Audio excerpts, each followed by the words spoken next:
একদিন ইনশাআল্লাহ বলি, মা বোনেরা ভালো করে বসুন, এই ওয়াজটা আপনাদের জন্য বেশি কার্যকর, তাই বলে আপনারা উঠেন না, সবার জন্য।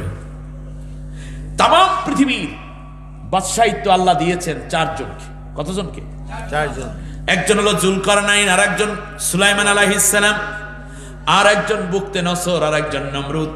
দুইজন মোমেন, দুইটা কাফেরকে আল্লাহ রাব্বুল আলামিন দুনিয়ায়, তাম দুনিয়ায়, কি শুধু বাংলাদেশে নাকি, ভারতীয় উপমহাদেশে, এশিয়া মহাদেশ, সারা বিশ্ব বাতাসকে ব্যবহার করে সুলাইমান তক্ত উড়াইয়া দিতেন। মিন মাহারিবা ওয়া তামাসিলা ওয়া জিফানিন কাল জাওয়ারিদ।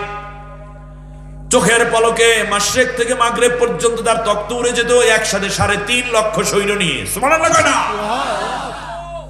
সুলাইমান শুধু ইচ্ছে করতেন, সাথে সাথে চোখের পলকে পূর্ব থেকে পশ্চিম, উত্তর থেকে দক্ষিণে সফর করতেন, জিন দিয়ে কাজ করাতেন। তাম পৃথিবীর সমস্ত মাখলুকাতের ভাষা তিনি বুঝতেন, সব মানুষের প্রাণীর ভাষা তিনি বুঝতেন। আর আমাদের দেশের দুনিয়ার শাসকরা, নিজের রাষ্ট্রের মানুষেরা চিৎকার করে যে আমরা কষ্টে আছি, এইটা করো না, এইদিকে আসো, সেইটাও বোঝে না, তারপরে অহংকারের শেষ নেই।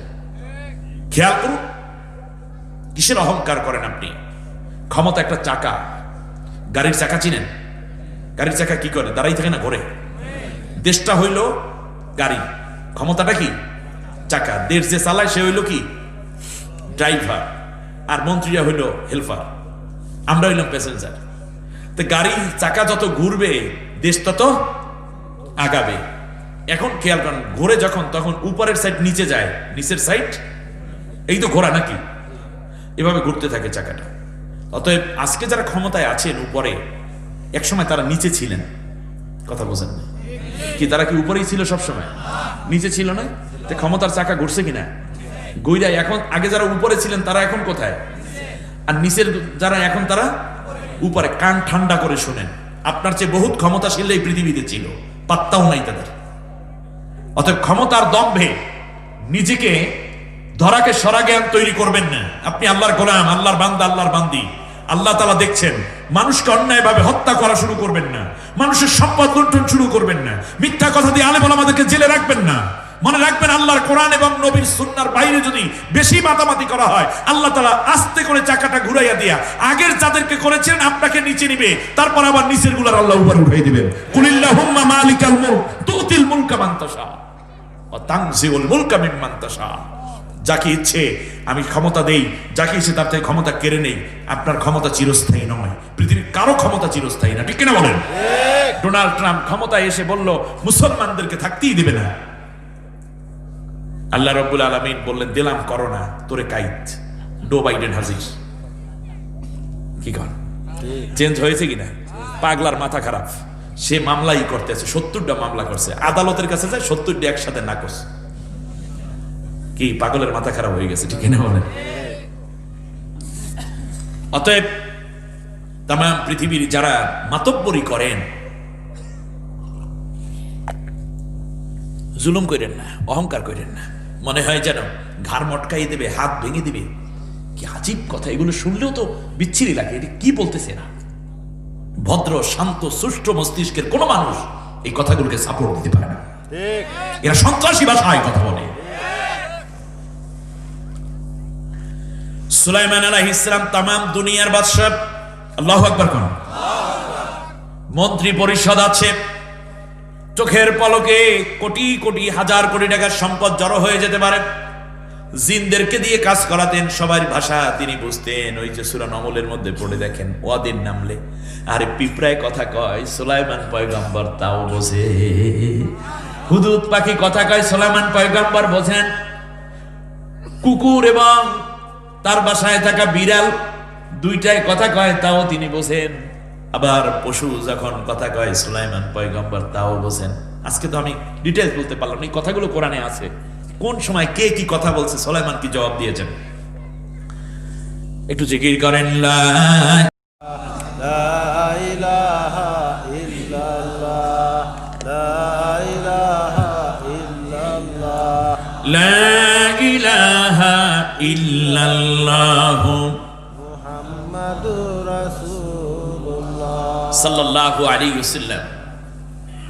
বাবাও ছিলেন একজন নবী, দাউদ আলাইহিস সালাম তিনিও ছিলেন একজন রাষ্ট্রপ্রধান শাসক।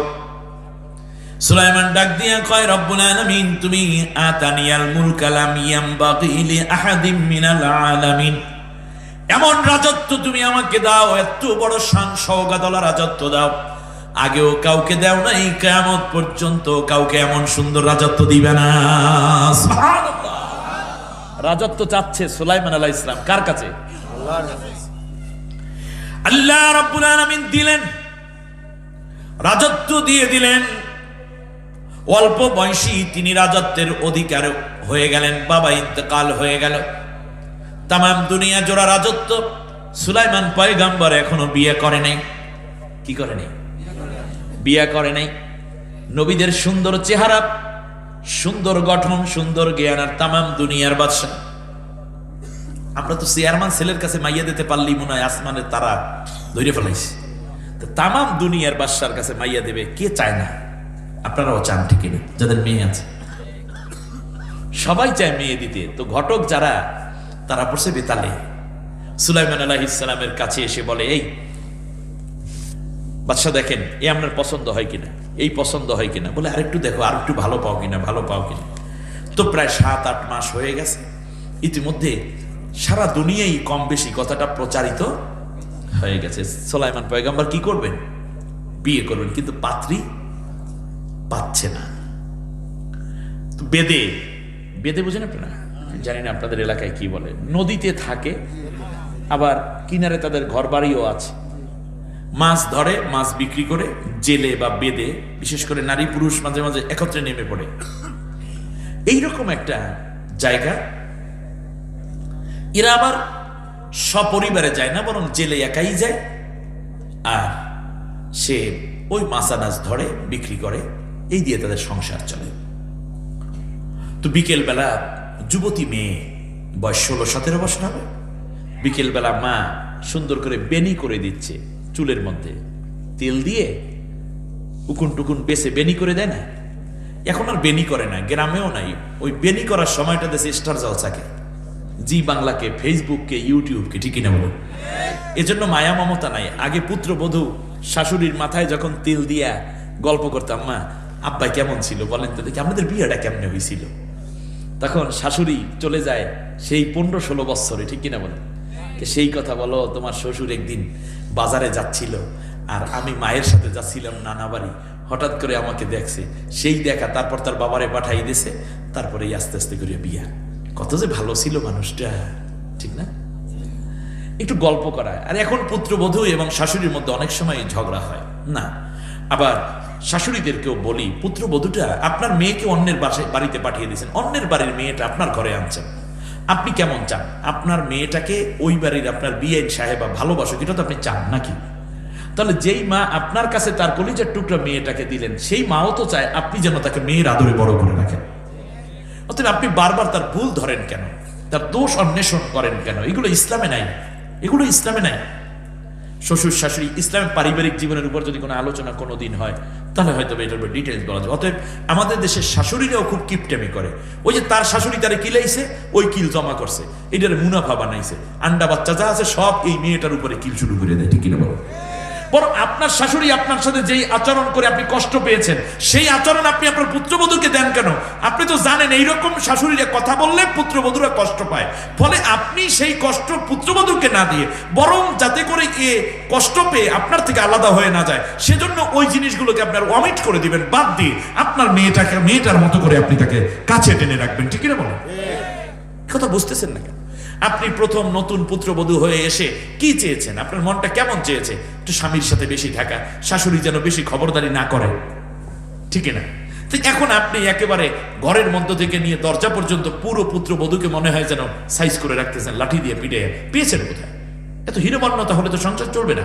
আপনার রিটায়ারমেন্টে হয়ে গেছে, আপনার পুত্রবধূ এসছে মানে আপনি রিটায়ারমেন্টে, আপনারা রান্না বান্না করে খাওয়াবে, পানি গরম করে দিবে, জায়নামাজ বিছাই দেবে, জামা কাপড় ধুয়ে দেবে। মাগো এই সংসার তোদের, তোরা দেখে রাখ, আমি তো রিটায়ারমেন্টে, যতদিন আসি আমার বুকের মধ্যে তুই থাকবি, মাগো কোথাও যাবি না। সুবহানাল্লাহ, এটাই তো হওয়া উচিত। শাশুড়িরাও যেমন কিপটামি করে, বউরাও একেবারে এইরকম বাজ হয়ে গেছে। দেখবো মহিলা তোমার কি অবস্থা হয়। ঠিক আছে, বাথরুমের মধ্যে উপর হইয়া পইরা থাকে, পায়খানা পেশাব করে, কাপড় চোপড় নষ্ট, ধরতে যায় না। দেখি কি হয়। আলহামদুলিল্লাহ টাঙ্গাইলের পুত্রবধূও ভালো, শাশুড়িরাও ভালো। ঠিক আছে কিনা? শাশুড়ি সুন্দর করে মাঝে মাঝে সাবান দিয়ে কুসুম গরম পানি দিয়ে গোসল করাই দিবেন।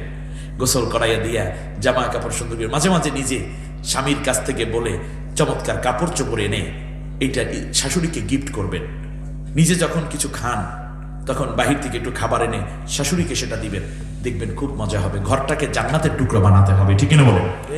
আসুন, যে জায়গায় আমি রাখছিলাম, মেয়েকে কি করছে, বেনি করে দিচ্ছে চুলে। এমন সময় হঠাৎ করে মা বলতেছে যে এই মেয়ে শুনছিস? বলে কি মা? বলে সুলাইমান পয়গাম্বর আমাদের নবী, আমাদের বাদশাহ। বলে হ্যাঁ, বিয়ে করবে কিন্তু বউ পায় না। আমরা দোয়া করি আল্লাহ যেন পয়গাম্বরকে ভালো একটা স্ত্রী জোগাড় করে দেয় আল্লাহ তাআলা। তো মেয়ে একটু মুস্কি হাসি দিয়ে বলল, মা সুলাইমান পয়গম্বরের কাছে আমার প্রস্তাব নিয়ে যদি কেউ যাইতো, মনে হয় আমার সুলাইমান পয়গম্বর পছন্দ করত। সুবহানাল্লাহ বলবেন না? একজন নেককার মানুষের স্ত্রী হওয়ার আকাঙ্ক্ষা করা যায়।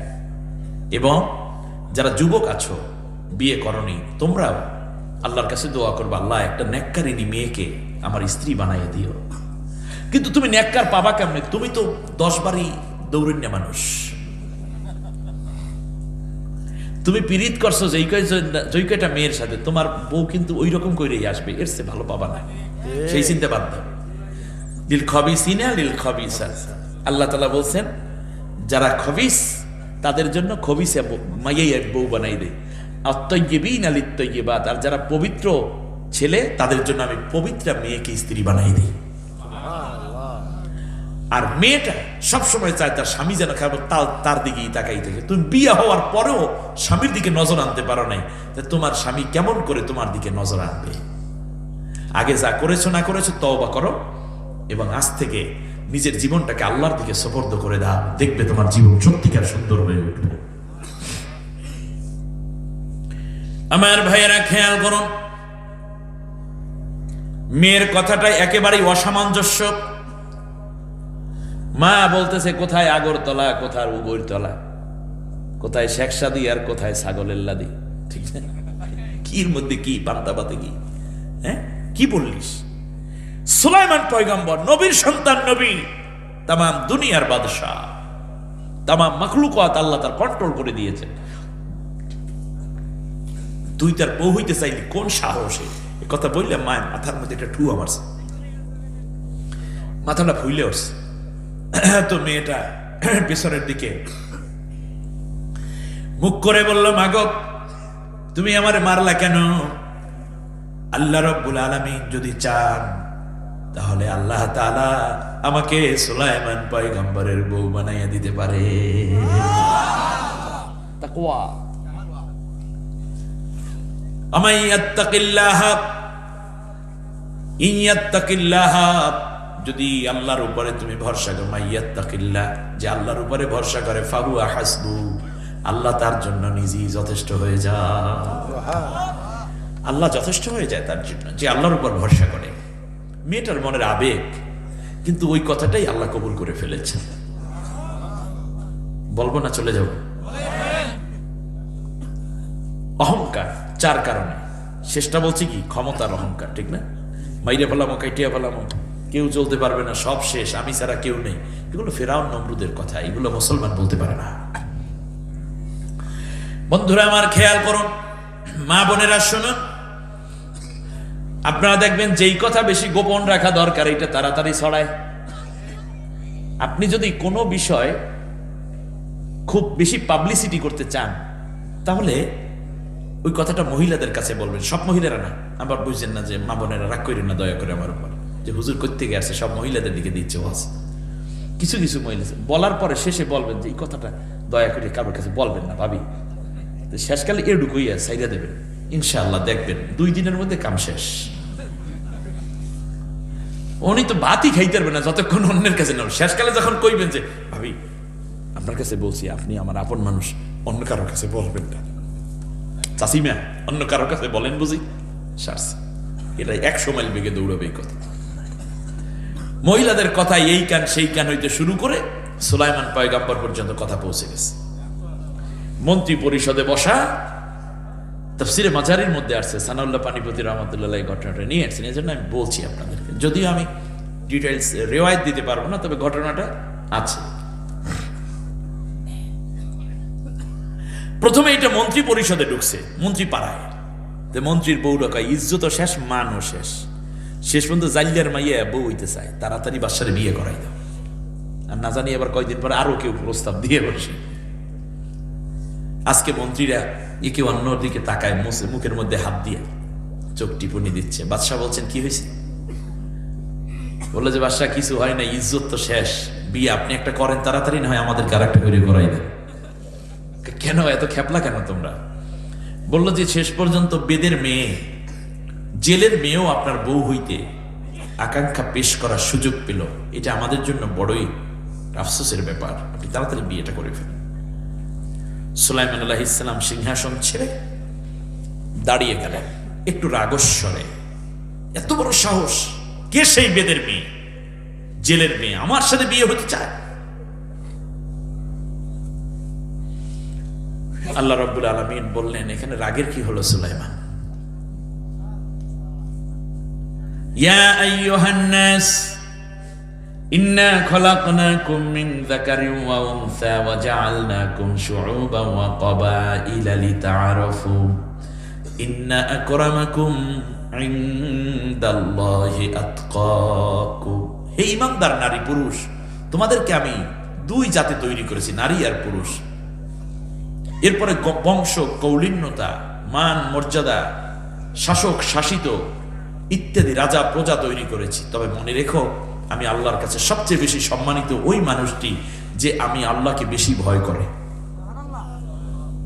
আল্লাহরে যে ডরায়, সে আল্লাহর কাছে কি সম্মানিত, আল্লাহর প্রিয়। হযরতে সুলাইমান আলাইহিস সালামের এই আচরণটুকু আল্লাহ রাব্বুল আলামিন শিক্ষার বিষয় বানাইয়া দিলেন। বানাইয়া দিয়ে আল্লাহ সুবহানাহু ওয়া তাআলা সাথে সাথে কার্যক্রম শুরু করে দিলেন। একটু পরে সুলাইমান আলাইহিস সালামের বাথরুমে যাওয়ার বেগ হয়েছে, টয়লেটে যাবে। আল্লাহ রাব্বুল আলামিন সুলাইমান পয়গম্বরকে দান করেছিলেন একটা আংটি, মুআজিজা, তার বাবাকে দিয়েছিলেন।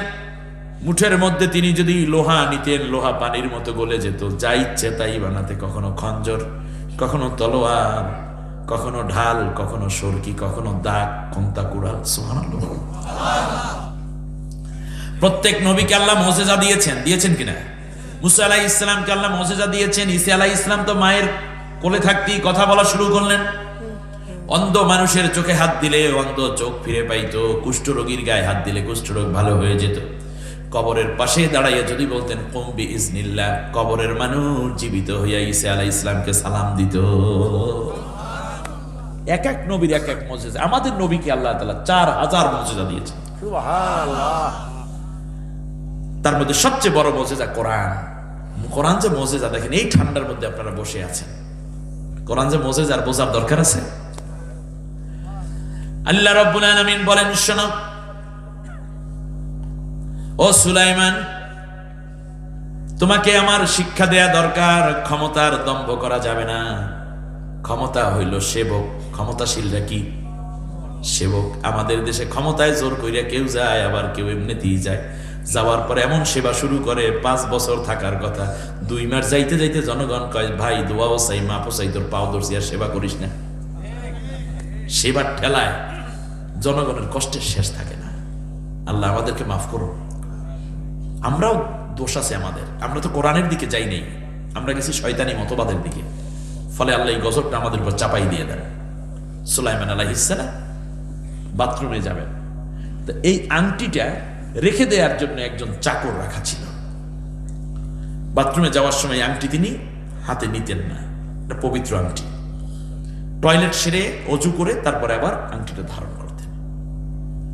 সুলাইমান আলাইহিস সালাম বাথরুমে, এই ফাঁকে সুলাইমানের সুরাত ধরে একটা বদ জিন এসে এই লোকটাকে বলছে, এই আংটিটা দাও। তো ওনার তো আর অত জাস্টিফাই করার ক্ষমতা নেই, তো সুলাইমান পয়গম্বর জি দিয়ে আংটি দিয়ে দিচ্ছে।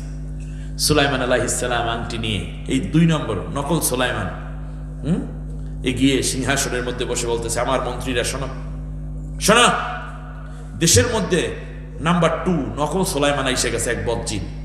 কি বলতেছে বলেন তো দেখি? বদজিন নিজে আর আসল সুলাইমানের বানাইছে কি? এইরকম কিছু বাউতাবাজি নেতাও আছে, আকাম করে নিজে, দোস্তা পাই দেয় অন্যের উপরে। ঠিক না? আসলটারে নকল বানাইছে। নকলটাই বলতেছে সুলাইমান পয়গাম্বর যদি নকল সুলাইমান আসার সাথে সাথে যদি তারা শেষ করে দিতে না পারো, তাহলে এই রাষ্ট্র দখল কইরা জিন তোমাদেরকে ভ্রষ্ট করবে। দেখো আমি যে 1 নম্বর, তার প্রমাণ হইল আমার হাতে আংটি আছে। নকল সুলাইমানের হাতে কি থাকবে না? এটা নেছেও তো বাউতাবাজি কইরা। এই আংটির ক্ষমতা নিচে কি কইরা? ক্ষমতায় গেছেও কি কইরা? এই চেয়ারে বসছে কি কইরা? মিথ্যে কথা কই না, আসল তো সুলাইমান না, ও তো মিথ্যে কথা কই এই বসছে। সে আবার আসল সুলাইমানের বিরুদ্ধে কথা কয়। সুলাইমান আলাইহিস সালাম, মন্ত্রীরা বলল ঠিক আছে, সিকিউরিটি গার্ড রেডি। কিছুক্ষণ পরে সুলাইমান পয়গাম্বর বের হইছে, আইসা বলতেছে কই আংটিটা দাও। ও তাহলে আপনি সেই 2 নম্বর? মানে যে 1 নম্বরে তো আগে নিয়ে গেছে, এখন তো আপনি 2 নম্বর। বললো যে আমি 2 নম্বর বেড়া, আংটি দিয়ে এলাম। নিয়ে গেছে তো, কাম শেষ হয়ে গেছে, আগের রাইতেই শেষ হয়ে গেছে। ঠিক না? ব্যাস, বেশ ভালো কথা। যাইয়ে দৌড়ছে, এখানে তো ওই সাথে লাভ নাই, দেই। যাইয়ে দেখতেছে আসল জিন বসা, মানে জিনটা বসা, কিন্তু যাইতেও পারেনি। এর আগেই পুলিশে ধইরা, সিকিউরিটি গার্ডে ধইরা কি সাইস্ট মনে করছে মইরা গেছে, টানতে টানতে এই মুল্লুক থেকে ওই মুল্লুক, এখান থেকে ওখান, ওই সরের মধ্যে ফেলাই দিয়েছে সুলাইমান। নদীর মধ্যে জাল বেয়ে দুপুরের দিকে স্বাভাবিকভাবে জেলেরা বাড়িতে আসে, ঠিক না?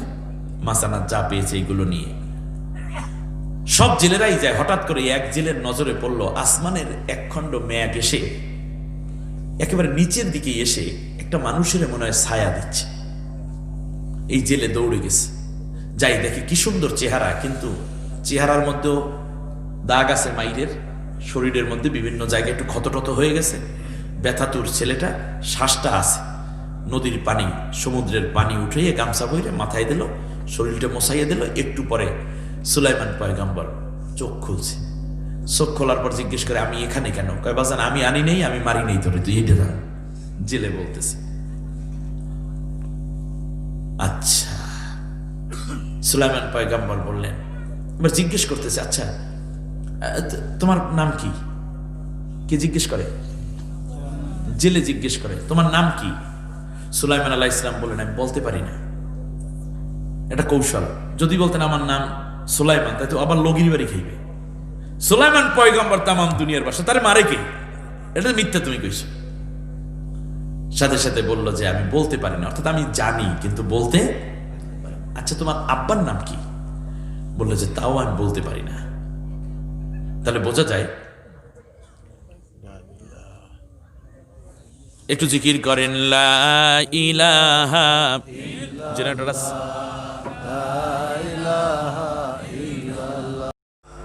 আগের চেয়ে 10 গুণ 20 গুণ 25 গুণ 50 গুণ বেশি বাজা শুরু হয়ে গেছে, কারণ নবী ঘরে গেছে, বরকত হবে কি হবে না? এখন একজন লোক দরকার। 10-12 দিন যাওয়ার পরে সুলাইমান পয়গাম্বরও সুস্থ। জেলে বলল যে শোনো, আমার একজন কাজের লোক দরকার, আমি চাই তুমি যদি রাজি থাকো তাহলে আমার ঘরে তুমিই থাকো কাজের লোক হিসেবে। বাহ!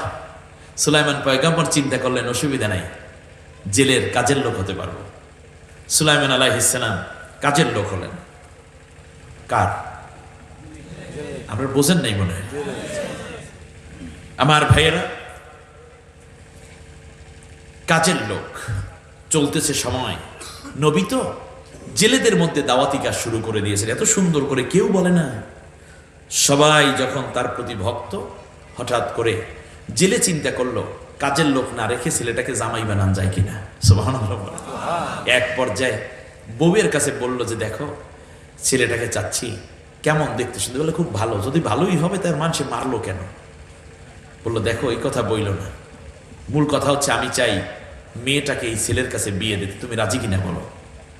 বলল যে হায় হায়, এর বাপ নাই, মা নাই, ঘর নাই, ভাই নাই, বোন নাই, দুয়ার নাই, দরজা নাই, এর কাছে আমার মেয়ে বিয়ে দেবে না, একমাত্র মেয়ে বিয়ে দেবে একটু নাম করা মানুষের কাছে। এখন তো মাস্টার্স বেশি বাজে, জায়গা জমি রাখছি, গরু ঘোড়া আছে আমাদের।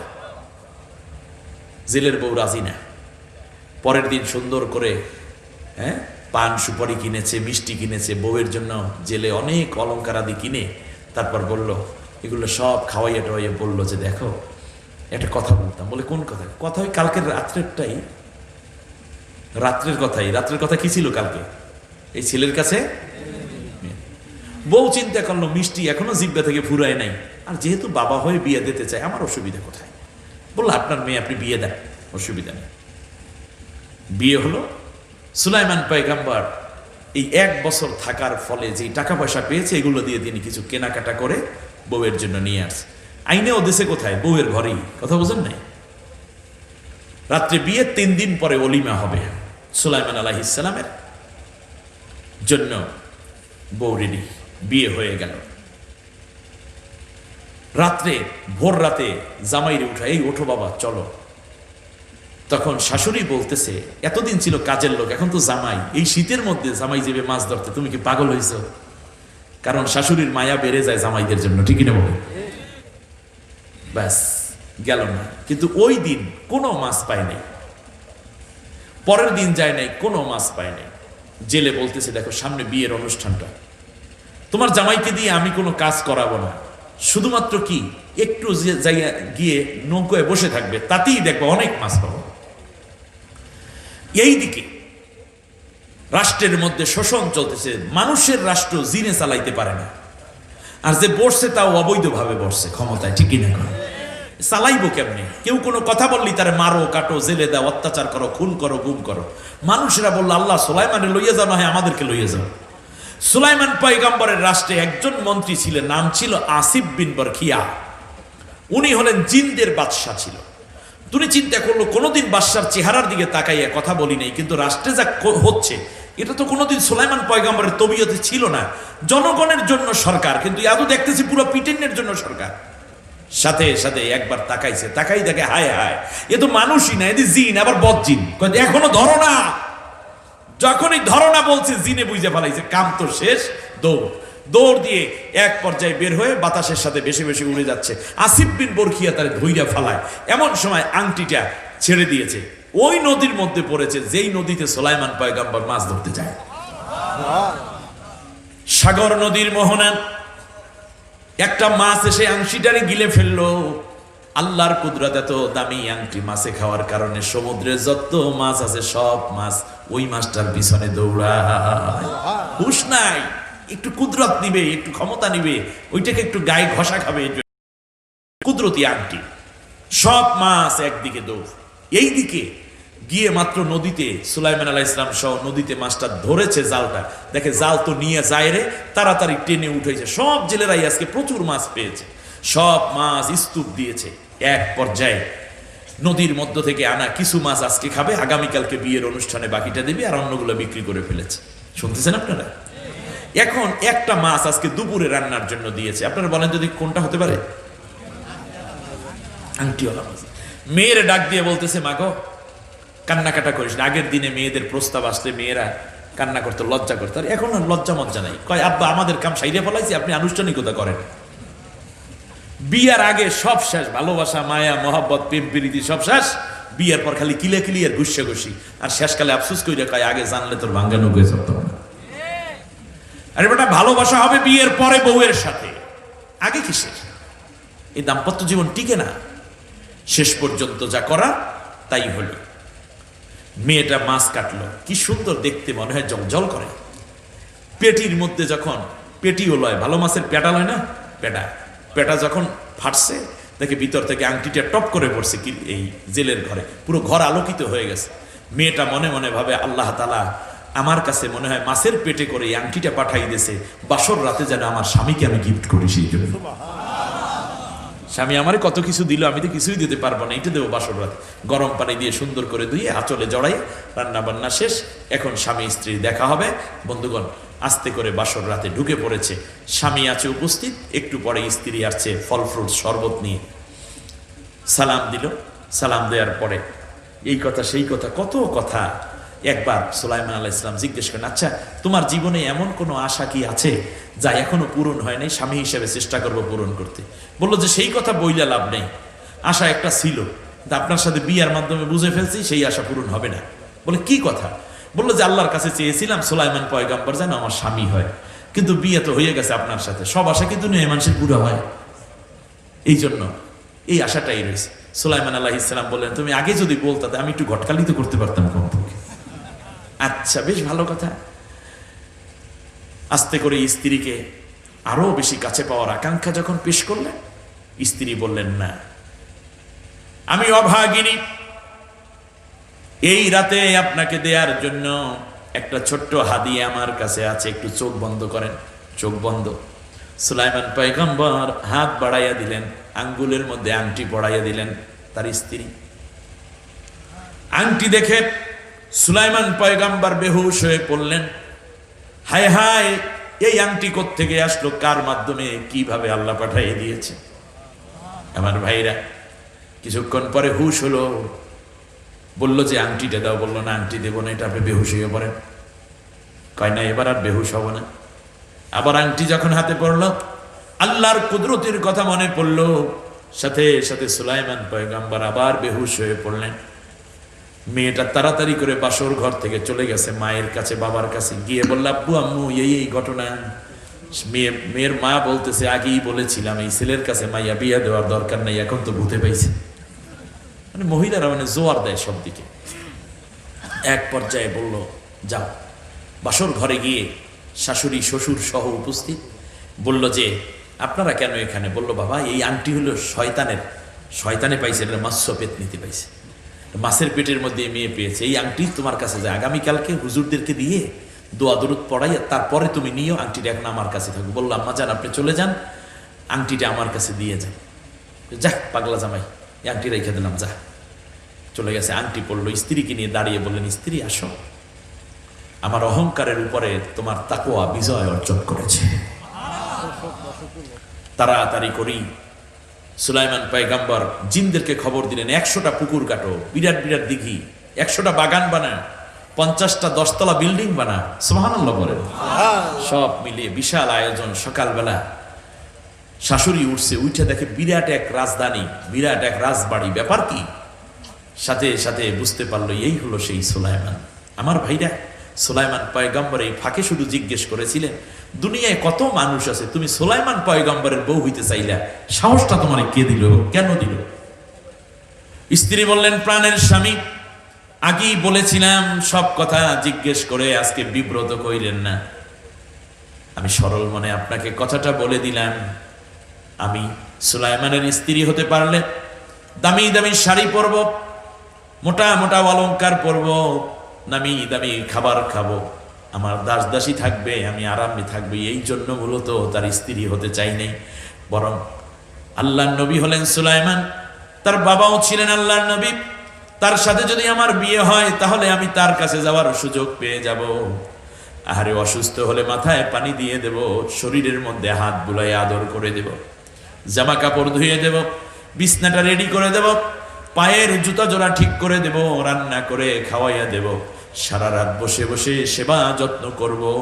কাল কিয়ামতের ময়দানে আমি যদি কোনো কারণে আল্লাহর কাছে ধরা খেয়ে যাই, আল্লাহরে ডাক দিয়া বলবো, রব্বুল আলামিন, আমি তোমার নবী সুলাইমান পয়গম্বরের স্ত্রী ছিলাম, আমি তার খাদেমা ছিলাম, নবীর খেদমত করার বরকতে আল্লাহ রব্বুল আলামিন আমাকে মাফ করে জান্নাতি বানাইয়া দেবেন, সেই আকাঙ্ক্ষায় আমি তার স্ত্রী হতে চেয়েছি। আল্লাহ নবী এর জন্য বলেছেন যে নারী আমার কাছে 4টা কাজের জামিনদার হবে, আমি তার জন্য বেহেশতের জামিনদার হয়ে যাব। সুবহানাল্লাহ বলেন। 1 নম্বরে, যেই নারী দৈনিক 5 ওয়াক্ত নামাজ পড়বে, মা বোনেরা ভালো করে শুনুন, 5 ওয়াক্ত নামাজ ছাড়বেন না। এই দুনিয়া একদিন চলে যাবে। মাগো, বোন স্কুল কলেজ ইউনিভার্সিটিতে পড়ো, মাদ্রাসায় পড়ো, বাবার বাড়ি, দাদার বাড়ি, নানা বাড়ি, বোনের বাড়ি, ভাইয়ের বাড়ি বেড়াতে যাবে, তখনও নামাজ ছাড়বে না। নামাজ আপনার চিরসাথী। 5 ওয়াক্ত নামাজ আদায় করবেন, দৈনিক 5 ওয়াক্ত নামাজ। দ্বিতীয় হচ্ছে রমজানের রোজা। তৃতীয় হচ্ছে স্বামীর খেদমত করবে যেই নারী। সুবহানাল্লাহ। স্বামী কষ্ট পায় এরকম কোনো আচরণ করবেন না, স্বামী ব্যথা পায় এরকম কোনো কথা বলবেন না। স্বামী হঠাৎ রাগ করেছে, আপনি একটু চুপ থাকেন, দেখবেন পরে স্বামী আপনাকে এক পর্যায়ে সরি বলবে যে আসলে ওই সময় রাগ করা এত ঠিক হয়নি। আপনি বুঝিয়ে দিবেন আমি তোমার বিশ্বস্ত জীবন সঙ্গী, ঠিক কিনা বলেন? স্বামীর আমানত রক্ষা করবেন, নিজের সতীত্ব হেফাজত করবেন, তার সম্পদগুলো আপনি পাহারা দিয়ে রাখবেন, সন্তানগুলো বড় করে তুলবেন। আল্লাহর নবী বলেন তাহলে 2টা কবুল হজ এবং 2টা কবুল ওমরার সওয়াব এই নারীর আমল নামে আল্লাহ দান করে দিবেন। স্বামীর খেদমত করবে। আর চতুর্থ হচ্ছে যেই নারী পর্দা পুশিদা মতো চলবে।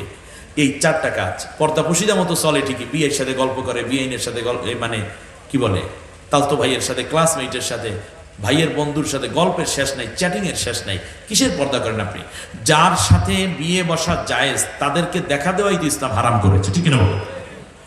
কথা যদি একান্ত বলতে হয় তাহলে কর্কশ ভাষায়, আল্লাহ বলছেন যে নরম ভাষায় কথা বললো না, তাহলে যার মনের মধ্যে দুর্বলতা আছে সে তোমাকে বান্ধবী বানাই ফেলানোর সম্ভাবনা আছে। অতএব এই কাজ করবেন না। এই জন্য আমরা বাবারা কম দায়ী না, স্ত্রীদেরকে আমরা পর্দায় রাখি না, আবার বাবা যারা আছে তাদের মেয়েদেরকে পর্দায় রাখেন না। এই কারণেই সন্তানগুলো, স্ত্রীগুলো বেশি নষ্ট হয়ে যাচ্ছে। আজকের এই সংক্ষিপ্ত কথার মধ্যে আমি বললাম যে পর্দা পুশিদার মতো চলবেন, প্রয়োজন ছাড়া বাইরে যাবেন না, গেলে বোরখা পরে নেকাব পরে তারপরে যাবেন। কেবলমাত্র আপনি আপনার সংসার নিয়ে চিন্তা করবেন, আপনার ক্যারিয়ার নিয়ে চিন্তা করবেন। পৃথিবীতে আল্লাহ আপনাকে বানিয়েছেন, অবশ্যই একটা স্বামী আল্লাহ আপনাকে দিবেন, ঠিক না বলুন? অতএব এর আগে কোনো চিন্তা ভাবনা করার কোনো দরকার নাই, এটাই সীমা লঙ্ঘন। আল্লাহ তাআলা আমাদেরকে হক বোঝার তৌফিক দান করুন। তাহলে আজকে গেল কয়টা? মাত্র অহংকার করব না, এখন তাহাজ্জুদ, এরপরে বিনয়, এরপরে আল্লাহর কাছে দোয়া করা। জাহেলদের সাথে যখন কথা, জাহেলরা যখন কথা বলে তখন তাদের সাথে কথা বলবেন নাকি সালাম দিয়ে চলে যাবেন? ওই যে খতাবাহু জাহিলুনা কলু সালামা। জাহেল কারা? জাহেলকে যদি চিনতে চান তা আবু জেহেলকে চেনা দরকার। আল্লাহর গোলাম যারা, তারা জাহেলদেরকে সময় দিয়ে গল্প গুজব করে না। আবু জেহেল জ্ঞান বুদ্ধি ছিল অনেক, কিন্তু পুরো খাটাইছে ইসলামের বিরুদ্ধে। অতএব যারাই পৃথিবীতে জ্ঞানী, বুদ্ধিজীবী, কলামিস্ট, ধনী, শাসক ইত্যাদি ইত্যাদি, কিন্তু তার পুরো ক্ষমতা ব্যয় করতেছে, প্রয়োগ করতেছে ইসলামের ক্ষতির জন্য, তাদের সাথে আল্লাহর গোলামের কোনো সম্পর্ক থাকে না। যদি দেখা হয়, যদি বলে ভাই আসেন চা খাই, আপনি আস্তে করে বলবেন কোনো দরকার নাই ভাই, আপনার পথে আপনি যান, আমার পথে আমি যাই, আপনার সাথে আমার কোনো কথাবার্তা নাই, ঠিক না? আল্লাহ রাব্বুল আলামিন আমাদের সকলকে সূরা ফুরকানের আয়াতগুলোর উপরে বাকি কথাগুলো আপনারা পড়ে নেবেন, সূরা ফুরকান 63 নম্বর আয়াত থেকে। আল্লাহ আমাদেরকে কবুল করুন, বলেন আমিন। নামাজে সূরাতে বসেন, একবার আলহামদু, 3বার কুল হুয়াল্লাহ কবর জিয়ারত নিয়ত করে পড়েন।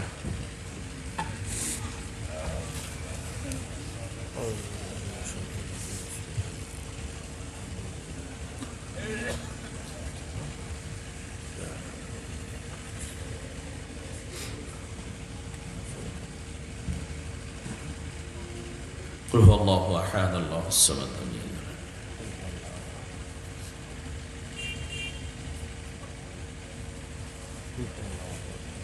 দাঁড়ানো ভাইয়েরা বসে পড়ুন, মোনাজাতের আদব, বসে মোনাজাত করা।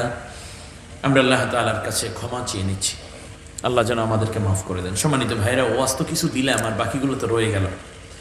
প্রথম বইটার নামই হচ্ছে মানব সৃষ্টির উদ্দেশ্য। এর উপরে